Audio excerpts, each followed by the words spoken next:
Hi friends, आज आपण volume number 4 जो फायनल अकाउंटिंग आहे तो स्टार्ट करणार आहोत. म्हणजेच इथून पुढे येणारे जे सगळे टॉपिक असतील ते खूप महत्त्वाचे आहेत, तर ते तुम्ही व्यवस्थित लक्ष देऊन शिकायचं आहे. आजच्या व्हिडिओमध्ये आपण lesson number 33 bill wise details हा पाहणार आहोत. तर चला स्टार्ट करूया आजचा व्हिडिओ.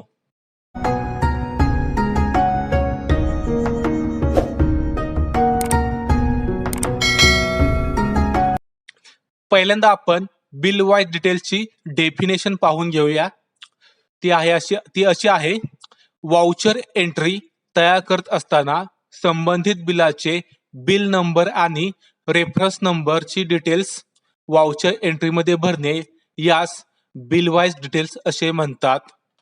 यामध्ये आपण बिल डिटेल्स आणि रेफरन्स नंबरची डिटेल्स एंट्री मध्ये भरून कोणत्या पार्टीचे पेमेंट पेबल आणि पेमेंट रिसिवेबलची किती बिले पेंडिंग आहेत आणि त्या बिलांची किती अमाऊंट पेंडिंग आहे हे बिल वाईज डिटेल्सच्या वापरामुळे आपल्याला पाहता येतं.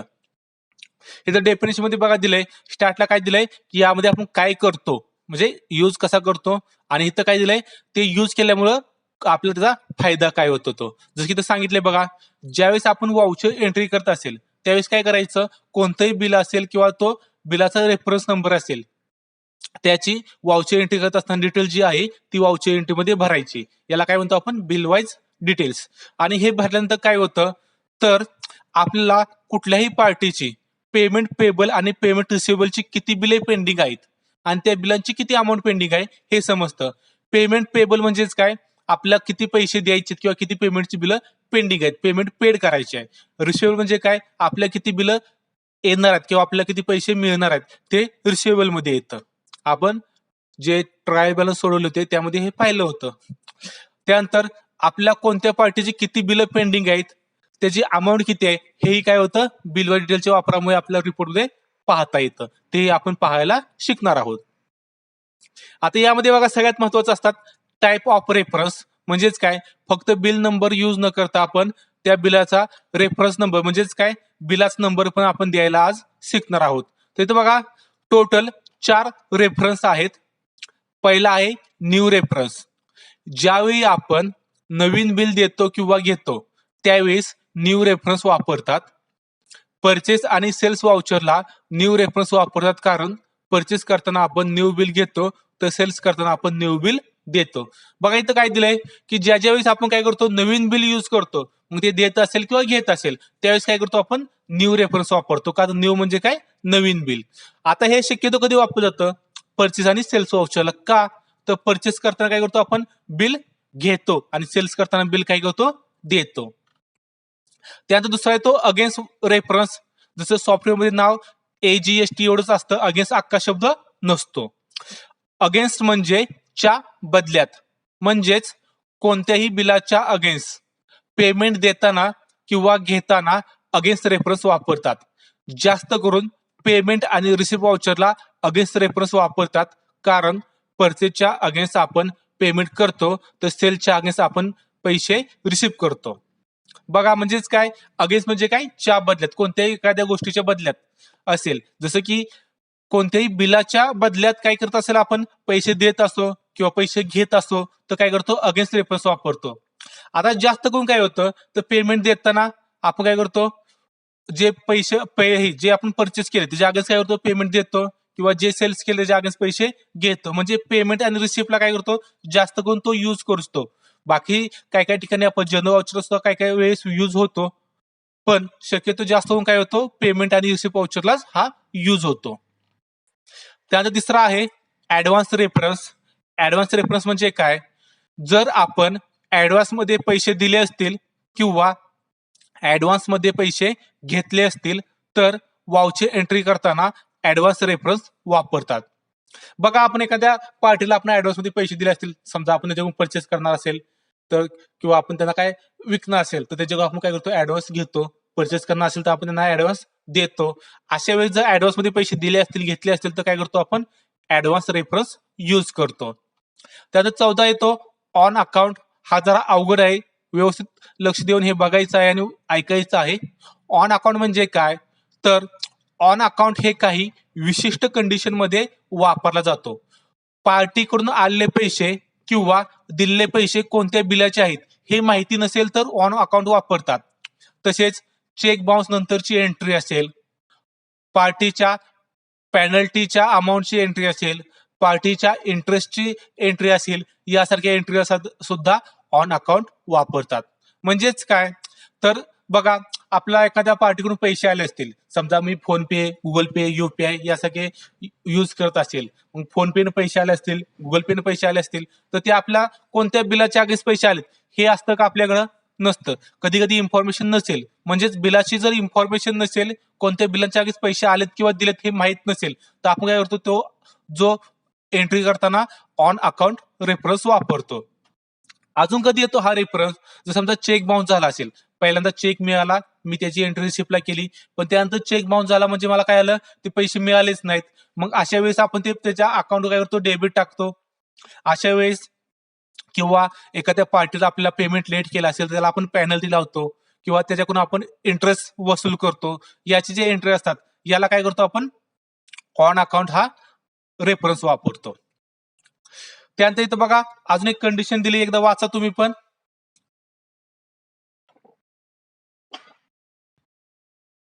When you create ledger, debtors and creditors, this time send maintain balance bill by bill. Yes. आता इथून पुढे काय करायचं, ज्या ज्यावेळेस आपण लेजर तयार करतो, कोणाचं, डेटर्स किंवा क्रिएटर्स, म्हणजे काय, ज्याच्याकडून माल खरेदी करतो किंवा ज्याला विकतो, जी पार्टी नेम असतील ते तयार करतो, त्यावेळेस काय करायचं, त्याला maintain balance bill by bill yes करायचं.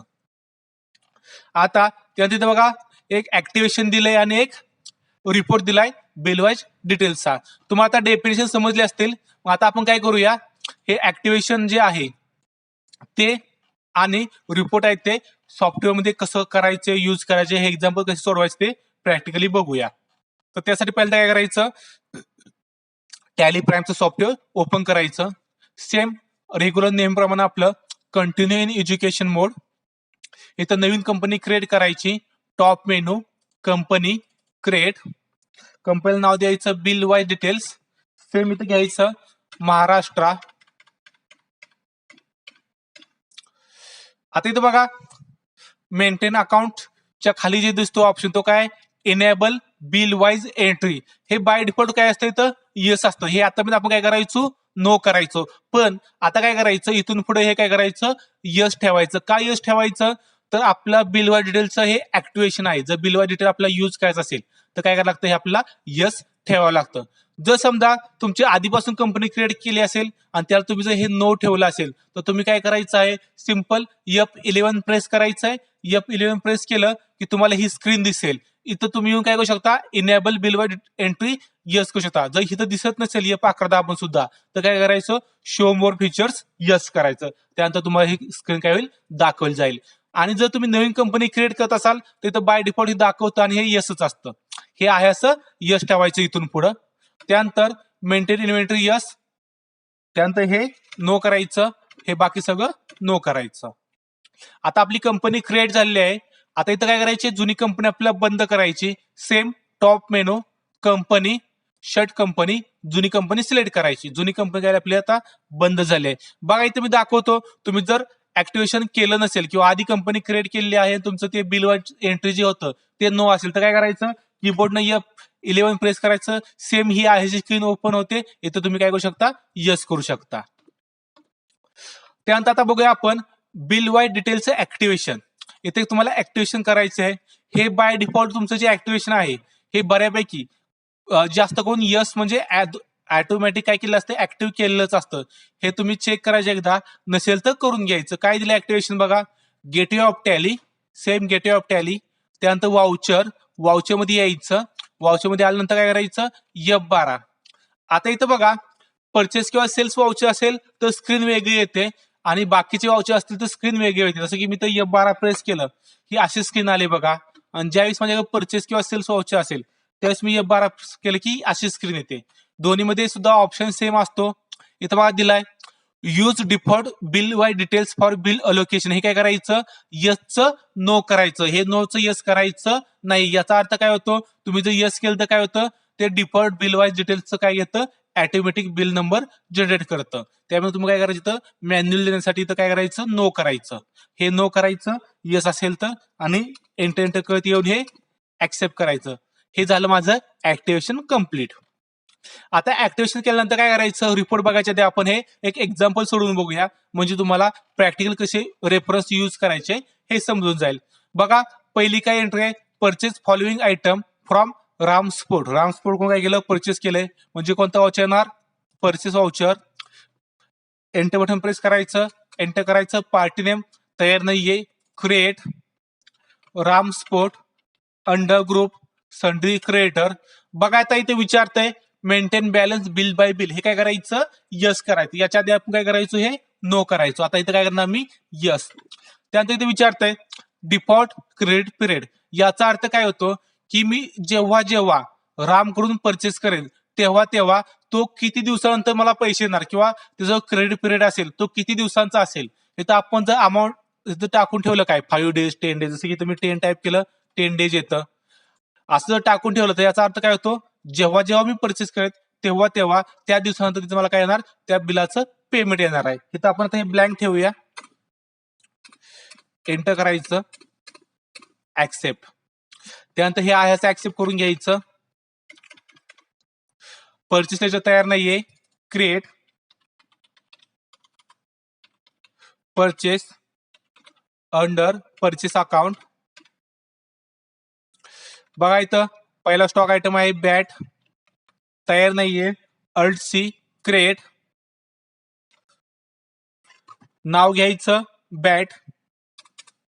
इथं युनिट कोणतं येणार, नोज, तयार नाहीये, क्रिएट नोज. नंबर डिस्प्ले पेक्षा 0, ऍक्सेप्ट. क्वांटिटी आहे 100, रेट आहे 500 रुपये. दुसरा स्टॉक आयटम आहे बघा बॉल, तयार नाहीये, alt plus C, ball. Unit घ्यायचं, नोज सिलेक्ट करून तयार केलेला पाठीमागा आपण. त्यानंतर क्वांटिटी सेम इथं बघा 100, रेट 40 रुपये. एंटर करायचं, एंटर करायचं. आता बघा इथं माझं ज्यावेळेस सिलेक्शन येईल या अमाऊंटवर, इथं मी एंटर बटन प्रेस केलं की काय येतंय, मेथड ऑफ ऍडजस्टमेंट. म्हणजेच काय, हे जे आपण बिल व डिटेल्सचे रेफरन्स पाहिले आहेत ते सगळं इथं विचारते. आता इथं बघा शक्यतो काय होतं, हा जो सिलेक्शन केलेला रेफरन्स आहे तो बाय डिफॉल्ट बरोबरच येतो. कधी कधी फक्त आपल्या काय करतात, चेंज करावे लागतात. आता इथं नवीन बिल आहे, मग काय ना, न्यू रेफरन्स आहे सिलेक्ट करून घ्यायचा. इथं काय विचारतात, हे जे नेम आहे याचा अर्थ काय, इथं आपण बिल नंबर टाकायचा आहे. जसं इथं बिल नंबर दिलाय बघा, BNRS01, म्हणजेच काय, bill number Ram sport. Ram sport कोण खरेदी करतो म्हणजे काय, राम स्पोर्ट पहिलंच बिल आहे म्हणून काय आला नंबर 01. इथं तुम्ही कोणताही बिल नंबर देऊ शकता, असं काही नाही की तुम्ही असंच वापरलं पाहिजे. हे असं यूज केलं तर काय होतं, जसं आपण हे बिल नंबर बघतो त्यावेळेस आपल्याला समजा सोपं जातं की हा बिल नंबर बघितलं की लक्षात येतं माझ्याकडून, हा राम स्पोर्ट करून खरेदी केलेलं पहिलं बिल आहे म्हणून. त्यामुळं तिथं तुम्हाला जर एक्झाम्पल मध्ये तुम्हाला किंवा एक्झाम मध्ये जे दिलं असेल ते तुम्ही ते युज करायचं, दिलं नसेल तर तुम्ही तुमच्या मनानं जे हवं ते युज करू शकता. इथं टाईप करून घ्यायचं नाव, त्यानंतर एंटर. आता बघा आपण ज्यावेळेस पार्टीचं नेम तयार करताना डिफॉल्ट क्रेडिट पिरियड बघितला होता, याचा अर्थ काय होत होता की ज्या ज्यावेळेस मी खरेदी करेन त्यावेळेस ते पैसे किती दिवसानंतर देणार ते. आता याचा अर्थ काय होतो की फक्त या बिलाचं पैसे मी कधी देणार, नंतर ज्यावेळेस मी परचेस करेन त्यावेळेच्या बिलाचं पैशाचा काय संबंधित आहे का, नाही. इथं फक्त काय येतो, या बिलाचा संबंध होतो की या बिलाचं पैसे मी किती दिवसानंतर देणार. इथं मी टाकतो 10 days, म्हणजेच काय 11 एप्रिलला मी याचं पैसे काय करणार, देणार. एंटर करायचं, एंट्री ऍक्सेप्ट करायची. त्यात बघा सेम दुसरी एंट्री आहे. इथं फक्त काय केलंय आपण, बिल नंबर चेंज केलाय, क्वांटिटी रेट पण रेट सेम आहे, क्वांटिटी चेंज केली आहे. सेम एंट्री करून घेऊया, purchase voucher, party name Ram sport, purchase select करून घेतलं, name of item bat, quantity 50, त्यानंतर बॉल क्वांटिटी 50. एंटर करत आलो. इथं बघा पुन्हा न्यू रेफरन्स आला, सेम. आता ते बिल नंबर काय येणार, BNRS02. ड्यू डेज 10 days टाकली, पुन्हा एंट्री ऍक्सेप्ट केली. त्यात बघा तिसरी आहे sales following item from Anjali sport. इथं काय केलं आपण, अंजलीला सेल्स केलंय म्हणून सेल्स वाउचर, पार्टी नेम तयार नाहीये, क्रिएट. अंजली स्पोर्ट. ग्रुप कुठला येणार? Sundry debtors. ज्याला तुम्हाला खरेदी करतो तो क्रेडिटर, ज्याला विकतो तो डेटर्स. इथं बघा पुन्हा काय करणार मी, maintain balance bill by bill yes ठेवणार. हा डिफॉल्ट क्रेडिट पिरियड ब्लँक ठेवणार. ऍक्सेप्ट करायचं आहे असं. सेल्स तिथे तयार नाहीये, create sales under sales account. Accept. बघा आता इथं पहिला स्टॉक आयटम सिलेक्ट करून घेऊया. बॅट. बॅट सिलेक्ट केला आहे. त्यानंतर याची क्वांटिटी घेतली 75, रेट 600 रुपये. दुसरा स्टॉक आयटम आहे बॉल, सिलेक्ट करून घ्यायचा, तयार केलेला आहे त्यामुळं क्वांटिटी आहे 75, रेट 50. इथं आलो मी. सेम बघा इथं पुन्हा न्यू रेफरन्स विचारत आहे, तिथे टाकायचा BN म्हणजेच काय बिल नंबर, AS म्हणजे काय अंजली स्पोर्ट 01 पहिले बिल आहे म्हणून. इथं मी आता काय करतो, ब्लँक ठेवतो. ड्यू डेट काय दिलेली नाहीये इथं म्हणून टाकत नाहीये. Entry accept. त्यानंतर बघा इथं नेक्स्ट एंट्री आहे 4/4/2021 ची. All amount received from Anjali sport against bill number BNAS01. म्हणजेच काय, या बिलाची जी अमाऊंट आहे ती सगळी काय रिसिव्ह झालेली आहे. कशी झाली? कॅश झाली. पैसे आले म्हणून रिसिप्ट वाउचर. कुणाकडून पैसे आलेत? अंजली स्पोर्ट. मग क्रेडिटला काय घ्यायची? अंजली स्पोर्ट घ्यायची. ऑल अमाऊंट म्हणजे किती आहे अमाऊंट इथं? Current balance 48,750. इथं बघा आता हे बिलाच्या अगेन्स्ट पैसे आलेत. कुठल्या बिलाच्या अगेन्स्ट? या बिलाच्या अगेन्स्ट. मग बिलाच्या अगेन्स्ट पैसे आले, कोणता रेफरन्स येतो? अगेन्स्ट रेफरन्स सिलेक्ट करून घ्यायचा. त्यानंतर हे विचारत आहे इथं की कोणत्या बिलाच्या अगेन्स्ट किती पैसे आलेत. जर समजा आपल्याकडे एकापेक्षा जास्त बिल असतील तर हे सगळी बिले तर काय होतात? डिस्प्ले होतात. त्यातलं आपण जे हवं ते आपलं बिल आपण इथं सिलेक्ट करून घेऊ शकतो. जसं इथं आता मी काय केलं, हे बिल सिलेक्ट केलं. या बिलाच्या अगेन्स्ट किती पैसे आले ते विचारतंय. आहे असं घेतलं, एंटर केलं. क्रेडिटला काय येणार? डेबिटला काय येणार? कसे पैसे आलेत? कॅश ना. मग कॅश सिलेक्ट करून घ्यायचं, एंटर ऍक्सेप्ट. त्यानंतर बघा नेक्स्ट एंट्री आहे paid off ₹1000 to Ram sport against bill number BNRS02. काय केलंय तर पेमेंट केलंय म्हणून पेमेंट वाउचर. कुणाला पेमेंट केलंय? राम स्पोर्ट. मग डेबिटला काय येणार? राम स्पोर्ट. किती पेड केलेत? 1000 रुपये. बघा आता इथं काय आला, पुन्हा बिलाच्या अगेन्स्ट पेड केले म्हणून काय आलं? Against reference. आता इथं आपली 2 बिल आहेत, आपण 2दा परचेस केले म्हणून 2 बिल दाखवते. त्यातल्या कोणत्या बिलाची अमाऊंट आहे ती? 1000 रुपये. BNRS02. मग हे बिल सिलेक्ट करायचं 2 नंबरचं. इथं बघा अमाऊंट बाय डिफॉल्ट आली. जर नसेल आलं तर तुम्ही टाईप करून सुद्धा घेऊ शकता. दुसरी इथे मी टाईप करून घेतले 1000. क्रेडिटला काय येणार? कसे पेड केलेत? कॅश. कॅश सिलेक्ट करून घ्यायची, एंट्री. बघा त्यानंतर नेक्स्ट एंट्री आहे इथं advance received from Shivaji sport of ₹5000 by cash. आता इथं बघा बिल नंबर दिलाय, ऍडव्हान्सचे पैसे दिले ते या बिलाच्या अगेन्स्ट पैसे आपण काय करणार आहे? घेऊन टाकणार आहे. ज्यावेळेस नंतर आपण त्याच्याकडून काय करू? आपण त्याला माल विकू, त्यावेळेस काय करणार? आपण त्याला हे बिल देणार आणि त्या बिलाच्या अगेन्स्ट काय करणार? आपण पैसे रिसिव्ह करणार आहोत इथं. तर बघा सेम वाउचर मध्ये यायचं, पैसे रिसिव्ह झालेत ऍडव्हान्स मध्ये, मग रिसिव्ह वाउचर घ्यायचा. त्यानंतर काय येणार? क्रेडिटला येणार शिवाजी स्पोर्ट. तयार नाहीये, क्रेडिट करून घ्यायचं शिवाजी स्पोर्ट. याला ग्रुप कुठला येणार? सन्ड्री डेटर्स, कारण आपण याला माल विकणार आहोत. इथं बघा maintain balance bill by bill काय करायचं? यस करायचं. इथं अमाऊंट टाकून घेऊया 5000 रुपये. इथं बघा काय आलंय? ऑन अकाउंट आणि अकाउंट बाय डिफॉल्ट आलंय. इथं आपण ऍडव्हान्स सिलेक्ट करून घ्यायचं. इथं बिल नंबर टाकून घ्यायचा ABSP01. डिफॉल्ट क्रेडिट पिरियड टाकायची काही गरज नाहीये. डेबिटला काय येणार? कॅश. कॅश सिलेक्ट करून घ्यायची, एंट्री ऍक्सेप्ट. अशा प्रकारे आपण बघा ऍडव्हान्सचं पण ऍडव्हान्स रेफरन्स पण पाहिला. त्यानंतर शेवटचा पाहूया आपण ऑन अकाउंट. इथं बघा पेड ऑफ ₹500 टू प्रणाली स्पोर्ट. काय केलंय? प्रणालीला आपण पैसे पेड केलेत. आताही कोणत्या बिलाच्या अगेन्स्ट पेड केले हे दिलेलं आहे का इथं? म्हणजे याची आपल्याला इन्फॉर्मेशन नाहीये, त्यामुळे आपण इथं काय करायचं? ऑन अकाउंट यूज करायचं आहे. सेम पेड केले म्हणून पेमेंट वाउचर. डेबिटला तयार नाहीये, पार्टी नेम. मग डेबिटला लेजर तयार करून घेऊया, क्रिएट प्रणाली स्पोर्ट. आपण आता याला माल पैसे देतो, याचा अर्थ आपण याच्याकडून काय केलं असणार? खरेदी केली असणार, म्हणून याला ग्रुप येणार सन्ड्री क्रिएटर. इथं पुन्हा बघा maintain balance bill by bill काय करायचं, यस ठेवायचं, ऍक्सेप्ट. इथं अमाऊंट येणार 500 रुपीज. इथं बघा ऑन अकाउंट बाय डिफॉल्ट आलाय आहे असं घ्यायचा. इथं बघा आता ऑन अकाउंट आल्यानंतर बिल नंबर विचारतंय का, नाही विचारत का, तर इथं आपल्याला बिलाची इन्फॉर्मेशन नाहीये म्हणून. त्यानंतर इथं जे आहे ते अमाऊंट बाय डिफॉल्ट आलेली आहे, एंटर करून घ्यायचं. क्रेडिटला कसं पेमेंट पेड केलंय आपण इथं दिलेलं नाहीये, म्हणून काय घेऊया आपण बाय कॅश घेऊया. कॅश सिलेक्ट करून घेतलं, एंट्री, ऍक्सेप्ट. अशा प्रकारे आपण काय केलेलं आहे, इथं बिल व डिटेल्सचं एक्झाम्पल पाहिलेलं आहे. आता आपल्या इथं काय करायचं आहे, त्याचा रिपोर्ट पाहायचा आहे. बिल व डिटेल्सचा काय बघायचं आपल्याला, रिपोर्ट बघायचे आहे. रिपोर्टच्या स्टेप्स दिलेत बघा, gateway of Tally, same gateway of टॅलीला यायचं. त्यानंतर डिस्प्ले मोर रिपोर्ट, इथं डिस्प्ले मोर रिपोर्ट मध्ये यायचं. Statement of accounts, statement of account मध्ये यायचं. तिथं बघा इथं आउटस्टँडिंग, इथं आउटस्टँडिंग मध्ये यायचं. इथं दोन ऑप्शन आहेत. रिसिवेबल्स म्हणजे काय, मला येणारे पैसे किंवा येणारी बिलं, पेंडिंग असणारी बिलं दाखवतात. आणि पेबल म्हणजे काय, ज्याचा आपले पैसे पेड करायचे ती बिलं इथं दाखवतात. पण रिसिवेबल बघूया, इथं रिसिवेबल मध्ये काय आहे का पेंडिंग, नाहीये का, तर आपलं जे सेल्स केलं त्याचे पैसे सगळे आपण रिसिव्ह केले आहेत.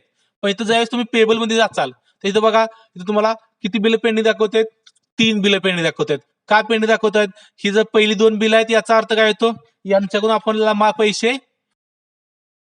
पेड करायचे आपल्या बरोबर. आपण काय केलं इथं बघा, एंटर बटन पे केलं प्रेस, तर तुम्हाला लक्षात येईल इथं काय केलं आपण 100 नोट परचेस केलेलं होतं बरोबर, दाखवते बघा परचेस केलं 100 नोट. मग इथं काय करायचं आपल्याला पेड करायचे. आणि हे जे 5,000 रुपये इथे आपण काय घेतलेत, ऍडव्हान्स मध्ये घेतले आहेत, त्यामुळे हे पण काय करायला आपल्याला पैसे त्यांना ऍडव्हान्स मधले पेड करायला नाही. इथं आपल्याला त्याचा माल पेड करावा लागेल त्याच्या अगेन्स्ट, किंवा ते जर माल नाही पेड केला तर त्याचा ऍडव्हान्स आपल्याला रिटर्न द्यावा लागेल. त्यामुळे इकडे दाखवते पेबल मध्ये दाखवते.